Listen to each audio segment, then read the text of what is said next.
to the second GTM Ask the Experts. We've got quite a few attendees today, which is great. So I'll start by just kind of asking sort of who we got sort of like in the room. So if you can just kind of introduce yourself and sort of say a little bit about sort of who you are and what you're most interested in. So I'm just going to unmute Ha.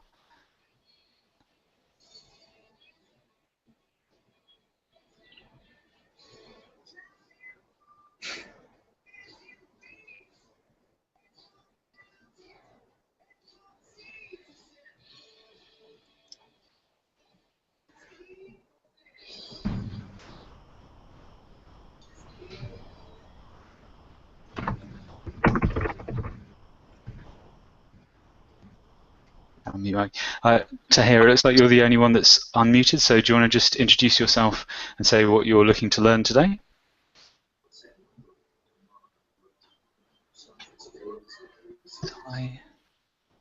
Okay.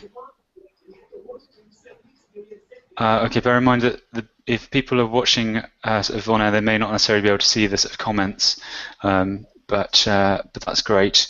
I'm still kind of learning how I kind of pass the microphone, which I thought was automatic on here, but clearly not. So I'm just gonna. I found it. Okay. To everyone, profile, broadcast. So I think. Okay. Christopher, I'm just going to try and or unmute you. I think I found it. Did that work? If you can hear me now, it did. Yeah. Okay. Okay. Hello, everyone. I'm Chris. I head up data analytics services for NetBooster Group, an independent performance agency. And I guess I'm here to learn what's new in the V2 interface of GTM. Cool. That's great. I'll just hand over to the far or back to Tyann and great. So I think you should be able to talk now, Tyann, if you're not muted.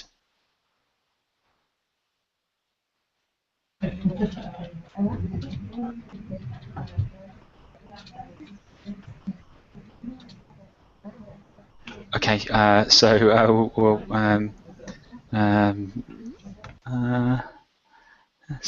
Okay. Okay, I'll try and hand over to Nikki and see if I can unmute you. Okay. A bit of a learning exercise this. So, all right. I'm unmuted now. Great. Okay, cool. Yeah, just introduce yourself, Nikki, and explain sort of who you are, sort of what you do, and what you're looking to learn today. Okay, my name is Nikki Ray. I'm Analytics Girl on Twitter. I'm also friends with Phil, so here to support him too. I'm the Managing Director of Future Insight Analytics, and we are Google Analytics specialists. So just want to improve my knowledge on Google Tag Manager, please, Phil. Cool. Okay. Yeah, good to see you, Nikki.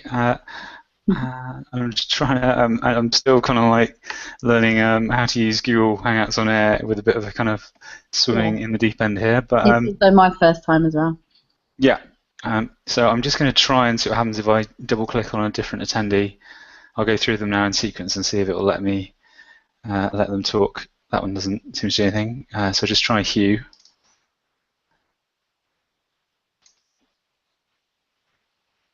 He's still on the top left, I think. Okay, I can't seem to unmute Hugh, so just if you press unmute on your machine, hopefully you can talk. Otherwise, I'll just hand over to Jim. So Jim, oops, hopefully you should be able to talk. No sound. Try saying something. I can see you, but I can't hear you, unfortunately, Jim. Can you hear me now? Still can't hear anything. We'll sort of come back to you, maybe see if there's just check the microphone. Okay, just going to hand over to Kaylee. Okay. Kaylee, can you just try talking?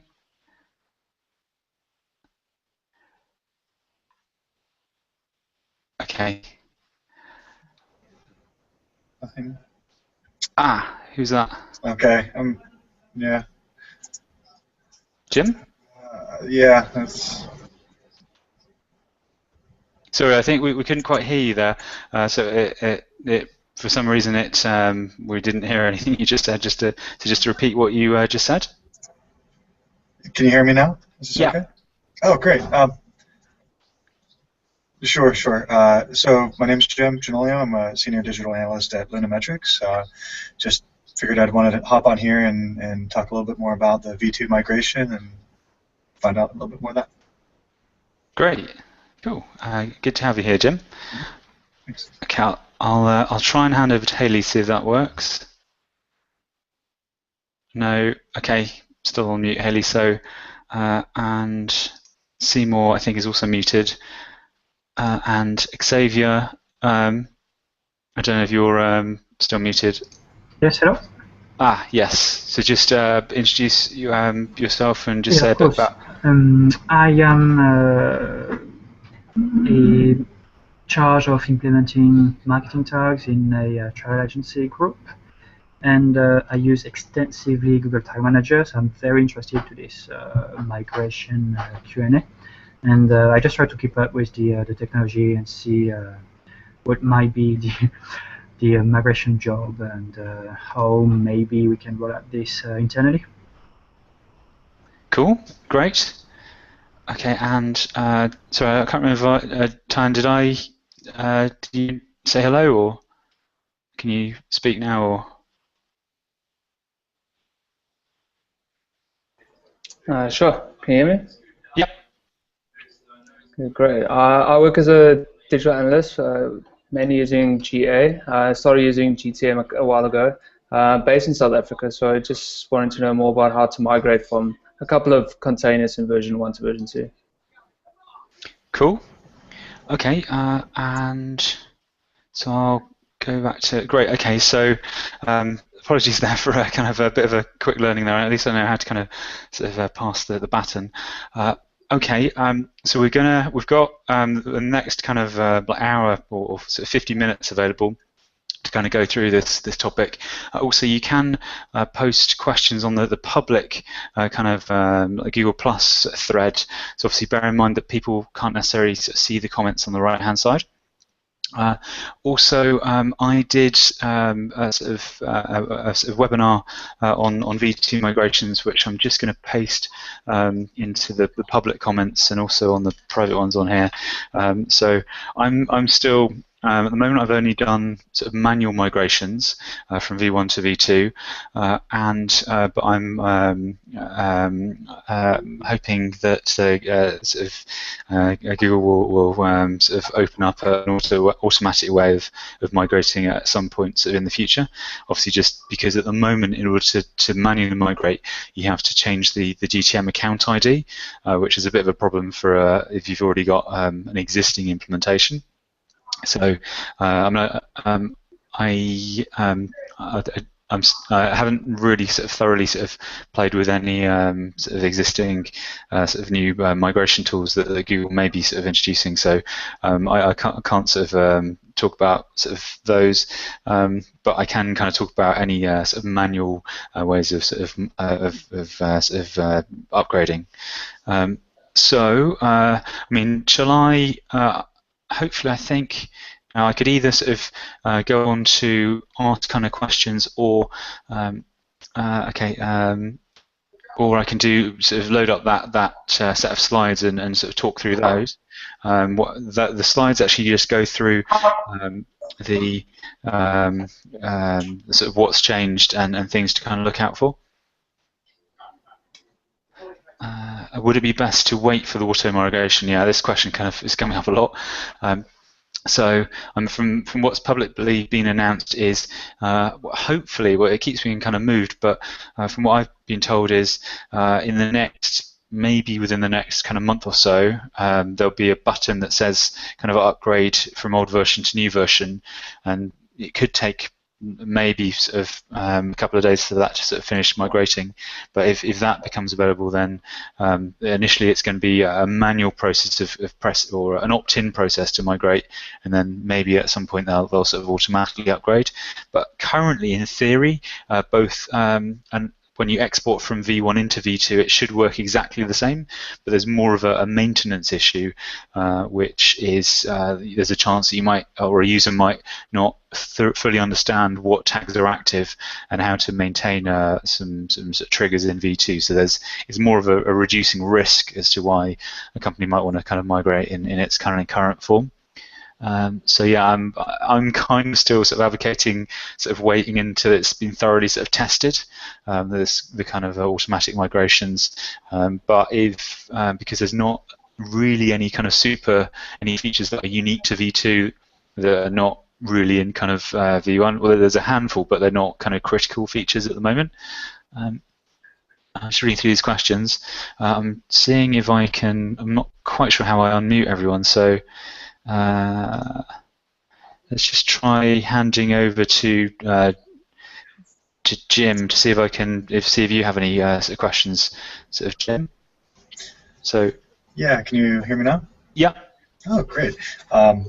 Yeah, a couple of questions that I have in my head are around the feature parity with mobile apps, basically, mobile apps for GTM for mobile apps. And one of the differences that one of my colleagues noticed was that in V1, you could say, I want this container to be for mobile apps, and you didn't specify iOS or Android, and now you have to say, this is an iOS or this is an Android container.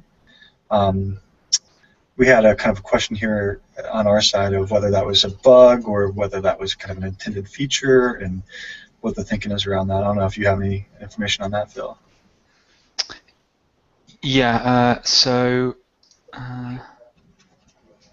Okay. So all that I know is, so what's been publicly announced is, so Brian Kuhn mentioned the reason why they've decided to do this is that they may in the future kind of break out features for iOS versus Android. Bear in mind the operating systems are entirely different, and also currently the feature, if you look at something like a device ID, that behaves differently on Android versus iOS. It returns like a null value on iOS, but returns a value on Android. So that's in the existing kind of sort of form. If, for instance, there's any ways of doing kind of auto screen tracking or kind of auto events within Android or iOS, then if those functionalities work very differently on within those two operating systems, then it would make sense to kind of fork them. So I know from what I've heard that it may be possible to do sort of auto screen and auto events for iOS, but for Android there's only the possibility of doing auto screen tracking. I don't know, have you had a look at the Easy Tracker, which was part of the SDK for just iOS? So there's still a few functions that haven't fully migrated from the GA for Apps SDK into GTM for Apps, so it would kind of make sense for those to move across first, and then kind of sort of split apart. Also, auto error, auto exemption tracking still doesn't exist within GTM for Apps, where it does exist within the GA SDK for Apps. So that's also kind of missing. And I don't know. This is a question for you, Jim. Have you turned on demographics for iOS? Because I know I was experimenting with a new interface for V2 for apps, and I couldn't find the tick box to turn that on. I'm not sure if it's because it's been moved to a server-side setting or where it is. Yeah, that's interesting. I don't have any clients that are working with the new with GTM for apps yet. I have a colleague who's doing that, but yeah, I don't know about the demographic ticker. It's still there on GTM for web, but not for apps. It's definitely on for desktop. It's also in V1, but I just couldn't find it in V2. Oh, interesting. Yeah, I haven't seen that. I don't know. I haven't really worked with the GTM for apps in a big way. So. I mean, I'm just going to paste a link to the forum for GTM for mobile apps, which I actually just I posted a default container for GTM for apps. So it's kind of like, rather than starting from a blank container, it has some of the stuff kind of set up out of the box. Oh, cool. So it's the first one. It just should say, if you click on that link, it's the middle one. It says that just links to the JSON. So that's the V2 kind of version. And also, there's another link on there, which is this one, link to post, which is that. And if you just read the comments on that thread, I wonder if I can actually paste them in here. There's some kind of tips for apps within there. I'll see what I've got on here. GTM for apps tips. But I'm still kind of the GTM for apps one is a bit of a kind of tricky one, in that it's borderline whether the benefit of using GTM for apps kind of outweighs the learning involved in implementing it. So I've done 2.5 GTM for apps implementations at the moment, and it's been because there's this lack of feature parity with the GA SDK, and the fact that there are no auto events because there's no JavaScript, and the template library is a little bit more limited, and you don't have the ability to inject like custom HTML. You just have to add flags that execute existing kind of code. So what you can do with it is reduced, but there is two big benefits in the fact that you can sidestep the approval process, and you can also enable content experiments within apps, which is kind of cool. So those are two features that don't exist on desktop. Right. Okay. Does anyone else? I'm just going to mute you for a second, Jim, and just see if anyone wants to sort of talk. So if you just sort of raise your hand or something, and I can hand the mic over. Does anyone have a question? Christopher, have you got something? I'll hand it over to you and see if you. Yeah, no. Again, more details on how to migrate would be interesting. Okay. I'll see if I can just bring up some slides. So this is a bit of an experiment. So I'm going to try and turn on sort of screen sharing. So just give me a moment. So I'll load up. These are the slides which I'll put in the chat box as well. But I'll just try and open the PowerPoint version of them. Dropbox, GTM webinar.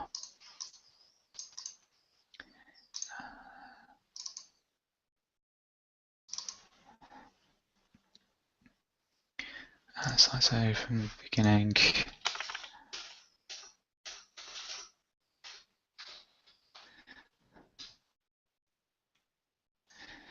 Okay, I'll just try and share my screen and see if this will work.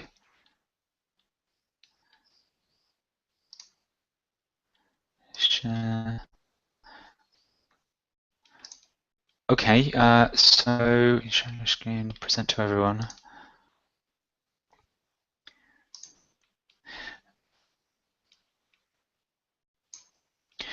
Okay, so hopefully you should be able to see my screen. So this was a kind of a migration webinar I did a couple of days ago, but there's some points and suggestions and tips for migrating within here.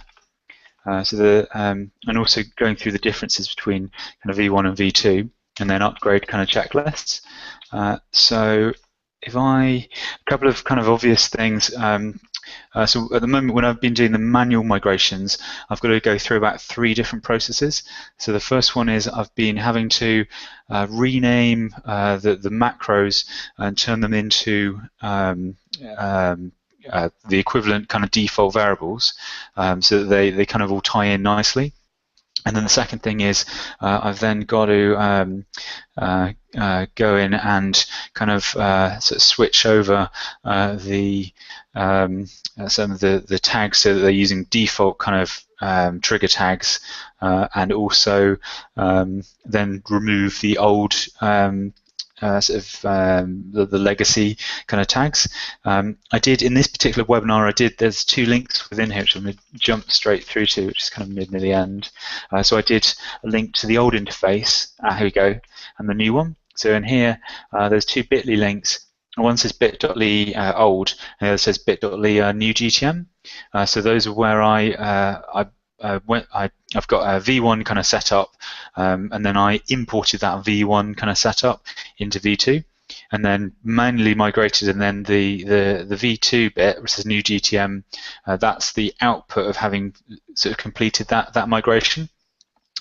There's also a login on there, so you can the sort of core GTM stuff login that you can also sort of see what kind of happens as part of that sort of process. So by all means, kind of have a look through these slides. So as I said, the process at the moment for manually migrating is this renaming of variables and then tidying up sort of triggers.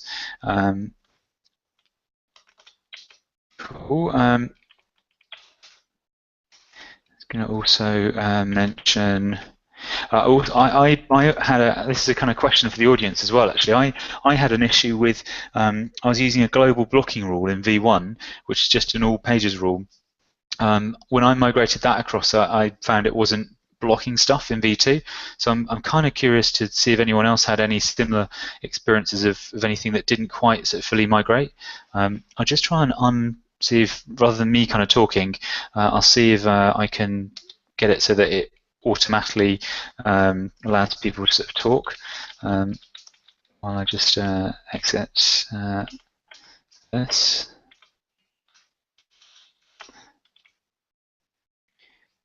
So stop sharing.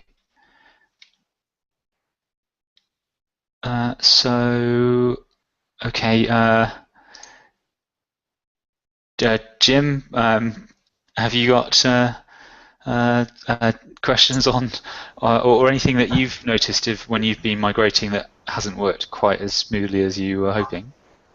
I've just been doing small tests on my own sites and haven't noticed any big errors. But yeah, I haven't tested the waters with any clients manually migrating. I'm just kind of waiting for the auto migrate feature, just to avoid having them have to put up a new container code. But yeah, I haven't really run up against any of the complex issues or any kind of sneaky issues like you saw with the all pages blocking rules. So. Okay. Christopher, are you muted? I'm just going to see. Yeah, no, but that's inspiring. Do you have any idea when that auto migration thing happens? Well, officially it's going to be 2 months after the button appears. So, well, that's what I've heard. So the button still hasn't appeared yet. So from what I understand, it may be.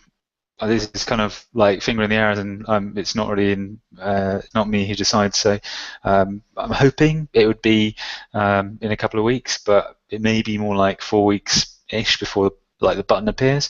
I know originally they said it was going to be at the start of Feb, and now we're kind of 2.5 weeks into Feb. So yeah, soon hopefully.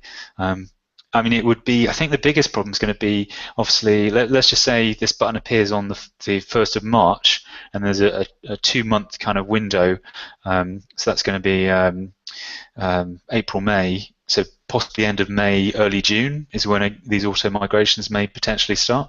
It wouldn't surprise me if they do kind of non-GA Premium migrations first, and then do that. That's just a guess, just having how the universal upgrades have kind of worked, but. Yeah, so early June, I guess. But that's literally just kind of finger in the air because it's not up to me. But But I think there may be a lot of people that, because the interface is so different on the new GTM v2, it's a little bit confusing initially. So especially having been used to the old version, it's different if you're brand new, because it's a little bit, I'd say, maybe easier to learn how triggers work. But I can see how a lot of people could be potentially a bit confused. So it wouldn't surprise me if they try and sort of stagger it. Match CSS selector is v2 only. Jim? Yeah, I think Lucas mentioned that in the post last night when he kind of snuck that in there on us. Let me see if I can find that real quick. Oh no, I did see something announced, and he said it was find this before it gets announced on the changelog. Okay, so let's log in and have a quick look.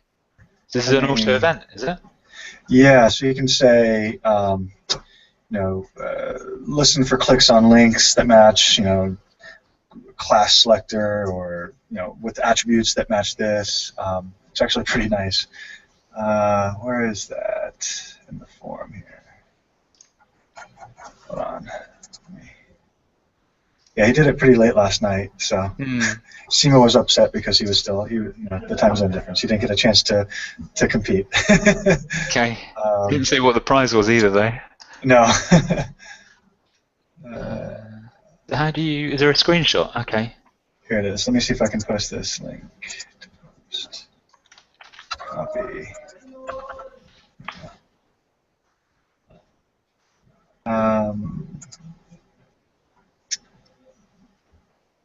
Yeah, so it says it's available on V2 only. Mm-hmm. Yeah. Okay, so click element match the CSS selector.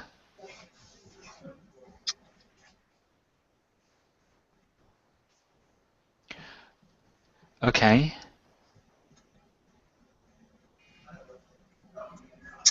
So yeah. So how would that? So what does that allow you to do? So I was looking at there's a particular client site I have that have a page with tabs, tabbed content, and all the tabs are in a div that has a specific class. So I could say, and the content within the divs are within, it's an unordered list, so line items, list items.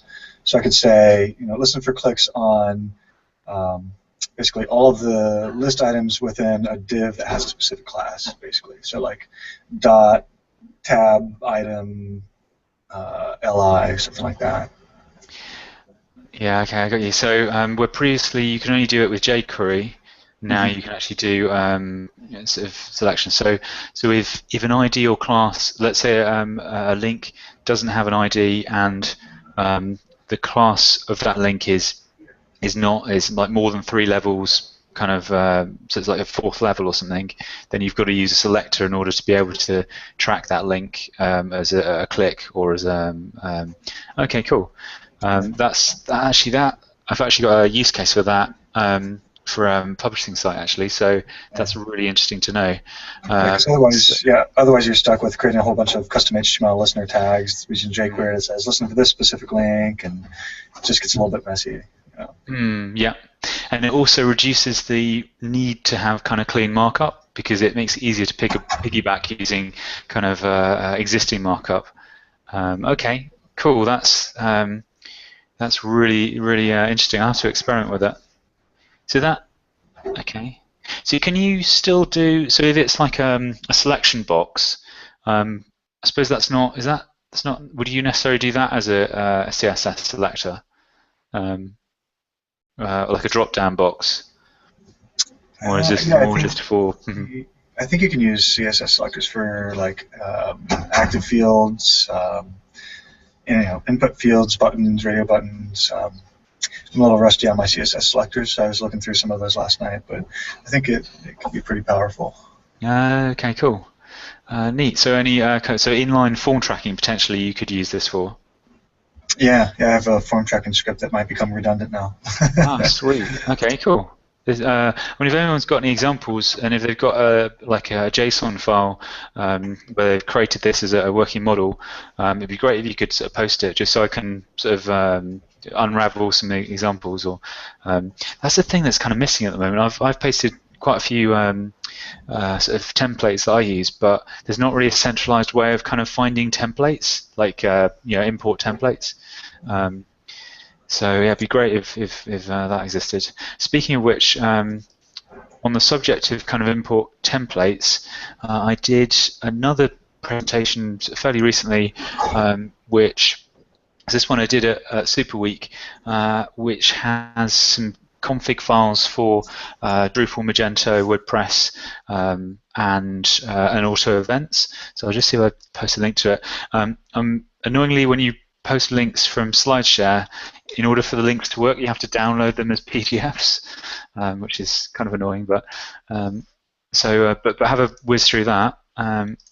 That's because I've been using that. So with some of these migrations, if it's a standard kind of like just page view tag, I'll just migrate that and then bolt on like the auto events kind of bit, just to save sort of time.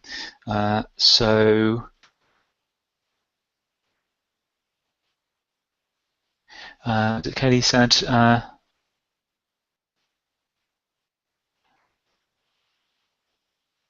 okay. So Kelly just said she had a use case for selectors today. I'll try and see if I can hand the button over. Oh, I think she's dropped, unfortunately. I think she must have said she was going through a tunnel. Okay. Sorry, I'm just reading through these comments.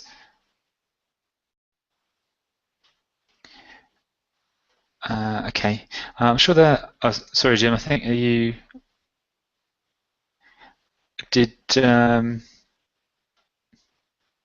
Okay. I'll try and see if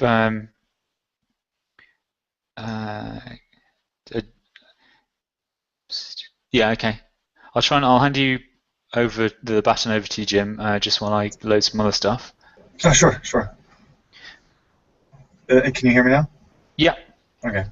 Yeah, I think it's letting me unmute myself, so that might be the way. I don't know if other people are able to do that, but I can just click that button. Yeah, Simo. I mean, he's on top of it. He already has a blog post out about this, so he has a whole bunch of nice examples with explaining different selectors and all of that fun stuff. So it'll be fun to play around with for sure. Yes. Speaking of just going back to the kind of auto migration stuff, I'm wondering if using the kind of API there may be ways of cleaning up a migration, because obviously there could be instances where an account has been set up in a really difficult to maintain way, so the migration may be the opportunity to also kind of tidy up an account. But that may require some kind of human input or at least sort of standardization. It would be really cool if there was also a way, like a button that you could press within GTM that took all of the existing kind of names of stuff and just standardized those names. Because I find when I'm working with an account, I use a certain naming convention, but it's potentially different to how other people do it. And it just means that when I'm trying to unravel how something's working, it would be good just to press a button that standardizes everything, which could be done as part of a kind of migration process. But yeah, okay, I'm just going to load up these example templates. The one I wanted to show you was the auto event one. Auto events new.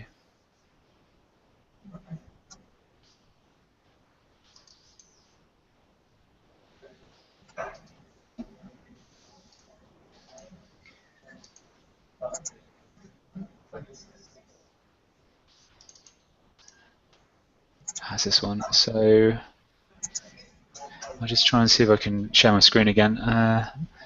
Share, screen one.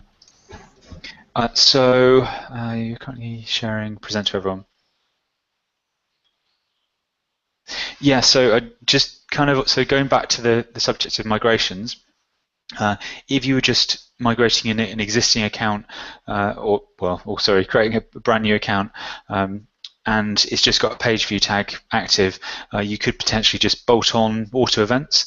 So in the link on the screen that hopefully you can see, or if you search for the 4Clicks project on SlideShare, then this is basically just got the standard kind of auto events that are enabled, so mail to tracking, app downloads, PDF tracking, outbound links, etc.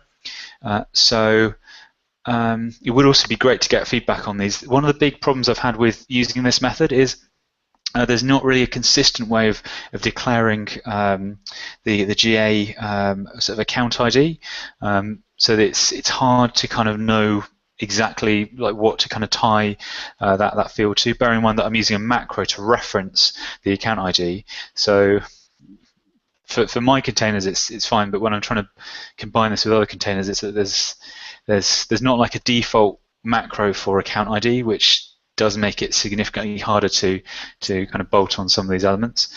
And it doesn't let you leave it blank either, which is yeah. I guess that's a good thing, but yeah.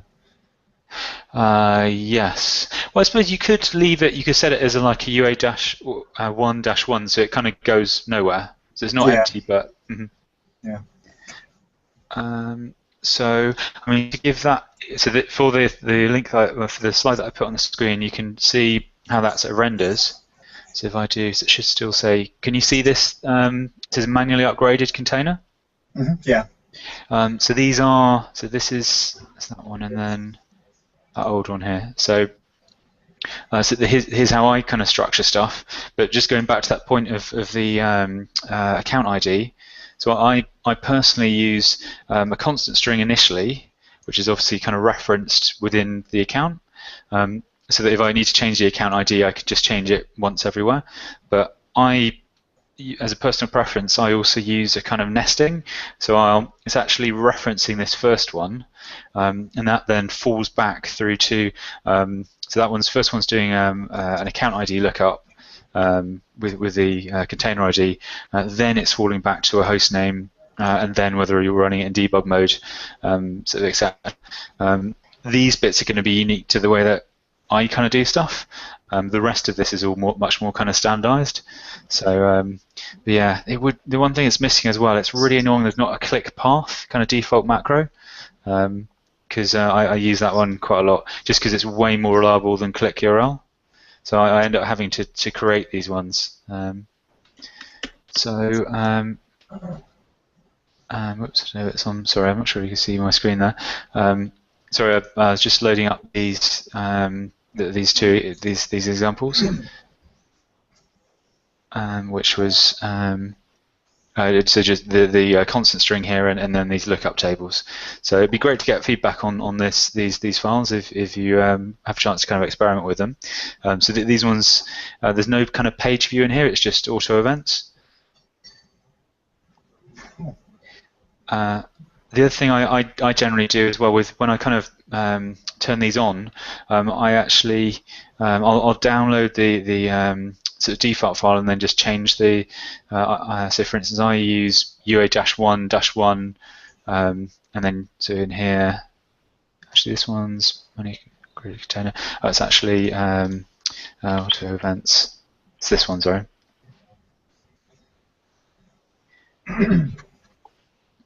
Oh God, still loading. Yeah, I do find the new interface is a little not quite as quick as the old one sometimes. I'm not sure if it's because it's loading like change history or what, but. Have you noticed that the change history have they gotten the dates fixed yet? They seem to have an issue with like the dates and the timings of things.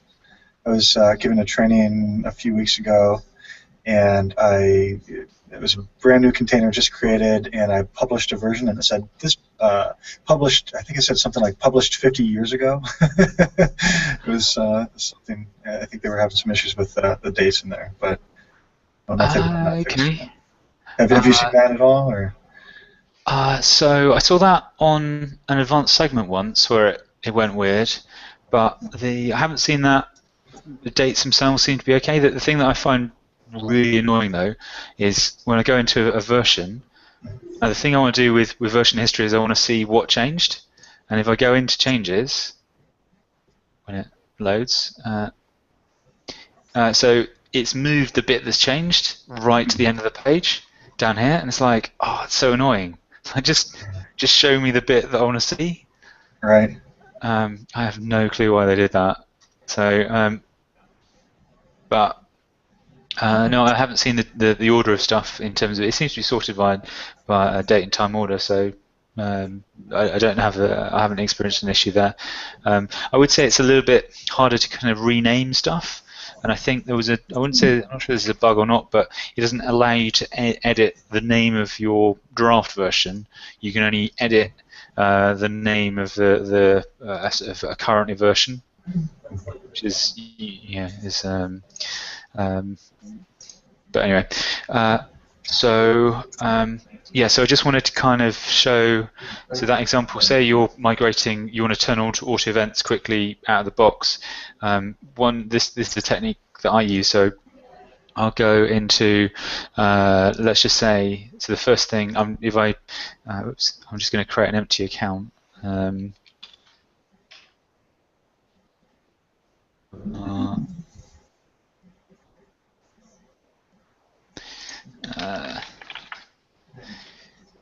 Whoops.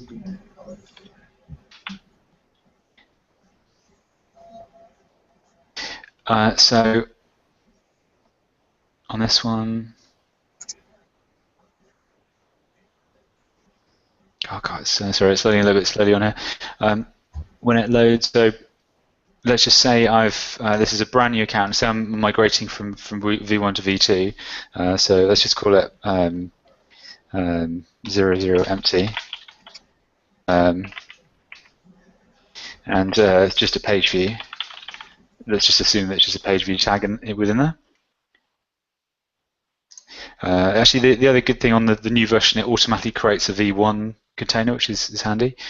So let's just say I've gone into an old account. I'm actually just going to export a webinar test in the old UI. This one's a mapping to the enhanced e-commerce example. So if I export this container, I'm just going to pull out the draft version v10, download that, and then pull that across into that empty version I just created, which is here.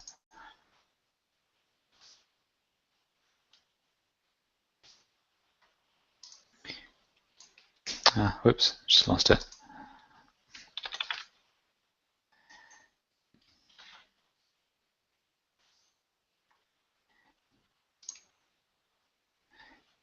So import.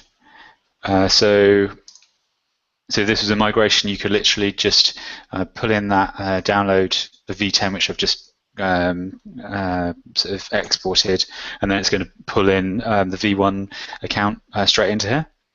But let's just say if this was just page views and it didn't have any existing auto events, and let's just say that I know that the constant string is consistent, then potentially I could then also bolt on those auto events. Oops. So to show you what I mean, create version.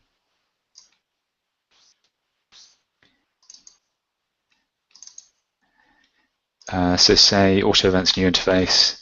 All I do here would be I just take the example one and I just replace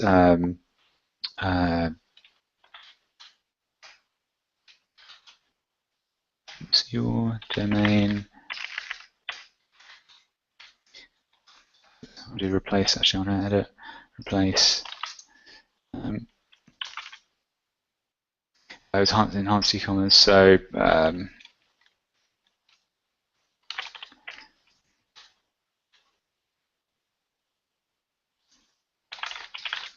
so I just do this process and then I do the same for the account ID.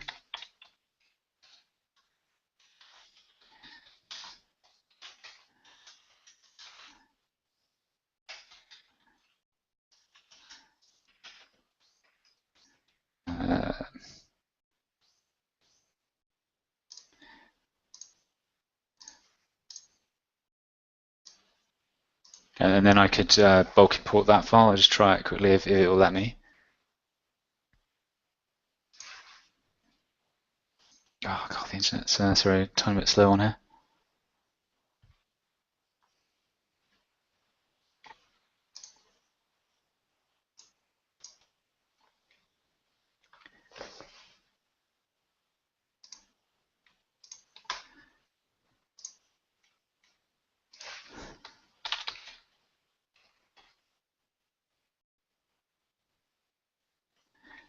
Okay, I seem to have lost sound.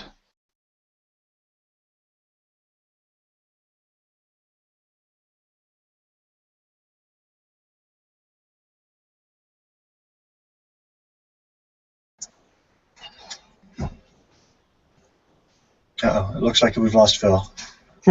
Yeah, it appears so. He's back. Yeah.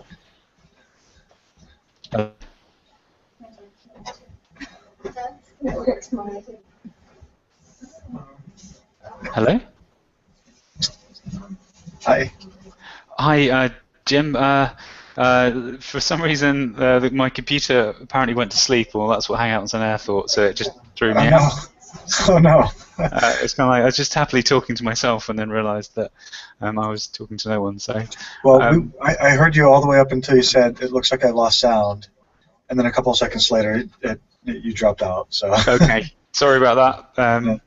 Yeah. What I was trying to demonstrate is the method that I use to turn on auto events is I just use a template file, I open up the text or JSON file, I just replace UA-1 and 2, or number 2, with the actual UA account ID, and I use UA-1 for primary and then UA-2 for dev, and then I replace the word your domain with the client's domain, and then I bulk import that into an existing account. So then I know that it works. I mean, there would probably be ways of improving that kind of workflow using the API, but this is a kind of, it works, so it's kind of, yeah. Rather than kind of me sort of doing all the talking, I'll try and hand over to other people. I'll try Hussein, see if you can talk. Hi everyone. Yeah, so basically, I had a question about if anyone was using the version 2 API, GTM API, and building something on top of it, or using some cool tool that's built on top of it. I know Simo built something, with container visualizations and so on. Are there any other tools that you've been using? So there's only 2 people that I know that have been building stuff for GTM API, so that's Simo and David has also been building some stuff. I don't know if Sam from Analytics Pros is and Dan they may also have built a few kind of interesting things. So, but again, there's not really a kind of a public list of API kind of apps. It'd be great if there's a centralized way of seeing all this kind of stuff. It is a little bit fragmented. Yeah, that's true. So to answer your question, unfortunately, I don't have any other examples. Although obviously, bear in mind that the API should be that shouldn't matter whether it's V1 or V2, unless I mean, do you know of any differences with the actual API? Does it differentiate? Yeah, I think there were some differences. I haven't really looked at the API myself, but Simo mentioned that he built something that's only for version 2 containers, and then he has a separate site for V1 containers. So I'm thinking there might be some differences there. Well, the containers themselves are obviously going to be different because obviously triggers and rules and default macros or default variables. So I understand that bit, but yeah.